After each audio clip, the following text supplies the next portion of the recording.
विचारवान नहीं तो पूरा मनुष्य नहीं।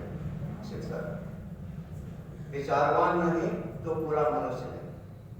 बंदों गुरु पद कंठ कृपा सिंधु नरूप हरि महामोहतम कुंज जासु वचन रवि कर। गुरु महाराज कह रहे हैं, प्यारे लोगों, सब लोगों को जानना चाहिए कि प्रत्येक शरीर में जीवात्मा रहता है। जैसे घर में लोग रहते हैं, शरीर में लड़कपन, जवानी, बुढ़ापा होता है और एक दिन इससे जीवात्मा निकल जाता है, जैसे घर से कोई निकलता है।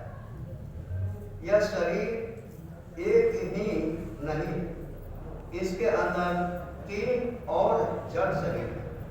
साधारण मृत्यु में एक को छोड़कर और 3 को लेकर जीवात्मा निकल जाता है। उसी को लोग मरना कहते हैं।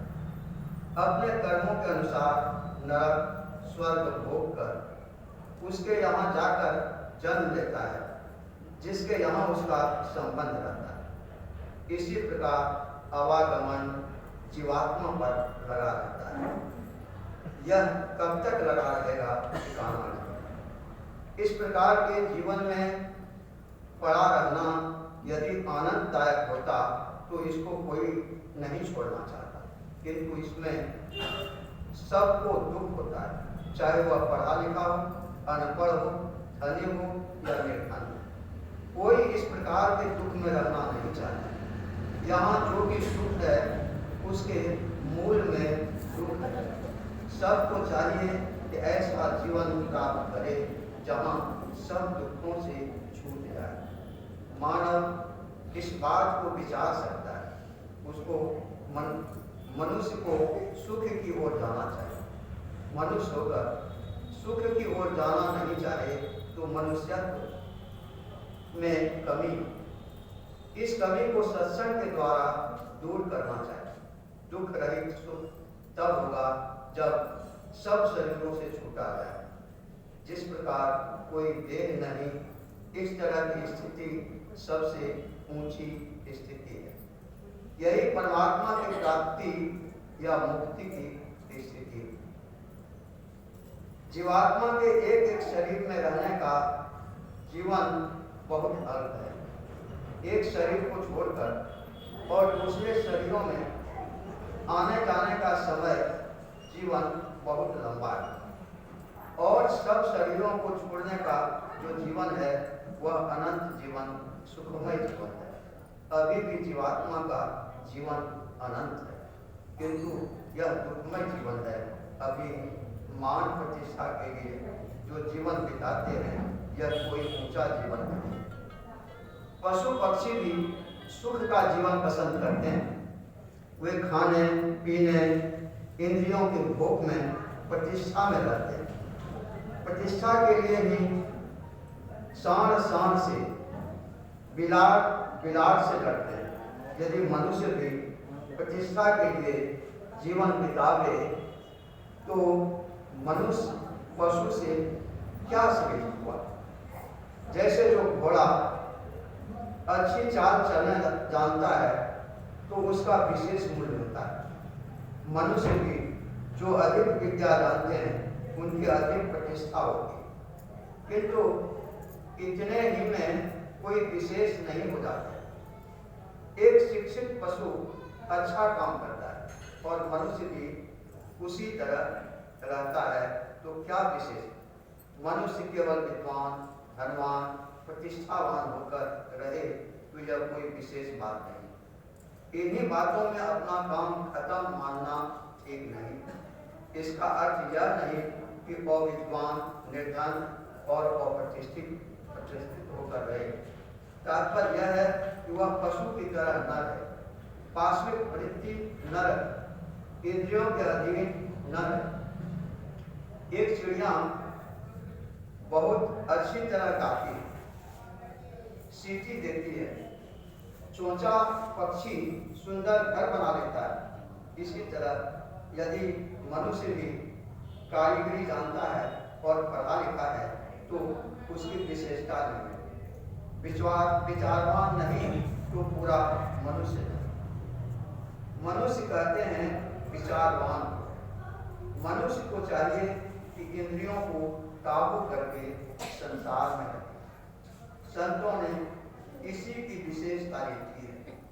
बहुत विद्याओं को जाने यह ऊंची बात, किंतु विद्वान होते हुए सदाचारी बने, इंद्रियों को वश में करके रखे, यह विशेष ऊंची बात। विद्वान होने से संसार में प्रतिष्ठित होते हैं और सदाचारी होकर रहने से ईश्वर के यहाँ प्रतिष्ठित होते हैं। हमारे यहाँ के ऋषियों ने किसी को विशेष प्रतिष्ठा दी। ईश्वर की भक्ति करो, ज्ञान प्राप्त करो। ज्ञान प्राप्त करने से ही ऐसा जीवन मिलता है, पूर्ण योगी बनो। ज्ञान, भक्ति और योग को 3 बार कोई भले करे, किंतु तीनों एक ही है। यदि कोई कुछ नहीं जाने तो भक्ति कैसे करे? ईश्वर से कैसे मिलेगा? यह जानना ही ज्ञान है।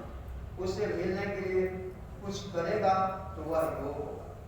मिलने के लिए जो प्रेम है वह भक्ति है। इसलिए ज्ञान, योग और भक्ति तीनों साथ साथ। मन उधर अधिक लगता है जिधर प्रेम होता है, इसीलिए भक्ति को प्रेम प्रधान कहा गया है। प्रेम बिना जो भक्ति है सो निज बिंब विचार, पुत्र भरण के कारण ने जन्म गवायो सार, संत कबीर साहब। प्रेम उत्पन्न उसके लिए होता है जिससे अपना कुछ लाभ होता है। परमात्मा सबसे बड़ा लाभ देते हैं। ईश्वर की महिमा, उनकी स्थिति के लिए ज्ञान होता है, तब श्रद्धा होती है। श्रद्धा होने से भक्ति होती है। परमात्मा की महिमा को समझाने के लिए थोड़ी सी बात है। आप किसी हालत में रहते हो किंतु बिना हवा के, भोजन के नहीं रह सकते। श्वास नहीं लेने से हम जीवित रह नहीं सकते। गर्मी से हम जीते। यह ईश्वर की दी भी है। लोग कहते हैं यह गर्मी सूर्य की है, किंतु ईश्वर के बनाए हुए सूर्य चंद्र हैं। सारी सृष्टि ईश्वर की बनाई हुई है। हवा मुफ्त मिलती है, इसके लिए किसी को खजाना कर देना नहीं पड़ता। परमात्मा की बनाई हुई मिट्टी है।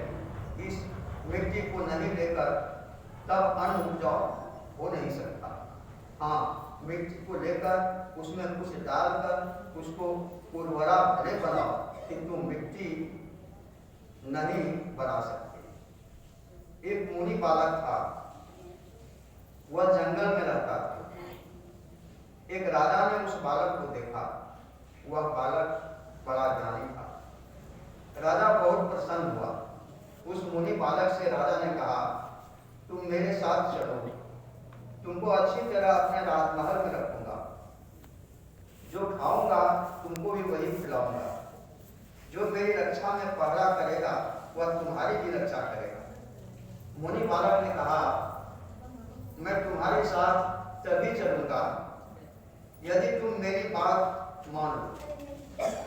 राजा ने कहा, क्या सुने? तो आप ही से सब कुछ कहानी कहाँ था सुने? तो ऋषि बालक से राजा पूछ रहा है, बालक से, मेरे साथ चलो। देखिए बच्चा क्या जवाब देता है, मैं तुम्हारे साथ तभी चलूंगा यदि तुम मेरी बात मानो। राजा ने कहा, तुम अपनी बात कहो, वह क्या है?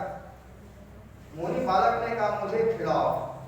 राजा, तुम मत खाओ, मुझे पहनाओ, तुम मत पहनो। जब मैं सो जाऊं तब तुम जगकर मेरी रक्षा करो। राजा ने कहा, ऐसा नहीं होगा। मुनि बालक ने कहा, मैं तब तुम्हारे साथ नहीं जाऊंगा। मेरे राजा ऐसे हैं जो स्वयं नहीं खाते, मुझे खिलाते, अपने कुछ नहीं पहनते, मुझे पहनाते हैं। जब मैं सो जाता हूँ तो वे जग कर मेरी रक्षा करते हैं। ऐसे राजा हैं परम वह अपने कुछ नहीं खाते, सबको पहनाते हैं, अपने स्वयं कुछ नहीं पहनते, सब कोई सोते हैं, अपने जगकर हम लोगों का पहरा करते हैं। मन सांसारिक पदार्थों में लगता है। सांसारिक पदार्थ माया है। माया एक तरह नहीं रहती, परमात्मा सदा एक तरह रहते हैं। दोनों के आपस में उल्टे उल्टे गुण हैं। माया में मन अपने को दुखी पाते हैं, इससे उल्टे परमात्मा उधर अपने को करो तो दुखी होता हो। प्रहलाद की कथा बहुत पुरानी है। उनको पिता के द्वारा बहुत दुख दिया गया, किंतु ईश्वर की कृपा से उनसे वे उद्धार पाते गए। ईश्वर ने प्रेम दिखाया। राजा अजातशत्रु ने भगवान बुद्ध से प्रश्न किया था कि भिक्षु जीवन का कोई प्रत्यक्ष फल भी होता है। भगवान बुद्ध ने उत्तर में कहा था कि हे राजन, मैं आपसे भी एक प्रश्न करता हूँ, आप पहले उसका उत्तर दीजिए। आपके दासगण प्रतिदिन आपकी सेवा करते हैं। यदि आपके दासों में से कोई एक दास यह विचार कर कि थोड़े से जीवन के लिए कौन इतनी पराधीनता स्वीकार करके रात दिन कष्ट भोगे, वह साधु हो जाए और एकांत में रहकर युक्ताहार पूर्वक अपनी इंद्रियों का संयम करने लगे, तो क्या आप उसे दास बनने के लिए फिर बाध्य करेंगे? राजा अजातशत्रु ने कहा, ऐसा होने पर तो उसको दास बनने के लिए कभी नहीं बाध्य करेंगे, वरना उसका सम्मान करेंगे और यथाशक्ति उसकी सेवा सत्कार करेंगे। भगवान बोले, राजा, तब तो आपको यह मानना पड़ा कि भिक्षु होने से किसी जीवन का फल मिलता है। राजन, यदि कोई व्यक्ति एकांत सेवी हो, इंद्रिय संयम के द्वारा भक्ति धर्म का पालन करे, तो लोक में अवश्य पूजित होगा, बल्कि त्यागशील पुरुषों को और भी अनेक फल मिलते हैं। आत्म संयम के अभ्यास द्वारा मनुष्य क्रमशः उन्नत भिक्षु जीवन लाभ करके रोग मुक्त, कारागार मुक्त, चिर दासत्व मुक्त की तरह परमानंद का लाभ करता है। ये राजन, उसे जन्म जन्मांतर की बात स्मरण हो जाती है। वह जान लेता है हम पूर्व जन्मों में किन किन अवस्थाओं में थे, कहाँ कहाँ जन्मे, क्या क्या किया, क्या क्या भोगा, कौन व्यक्ति क्या क्या कर्म कर रहा है और परिणाम में उसे किस प्रकार का फल भोगना पड़ेगा, इसको भी वह किस प्रकार देखता है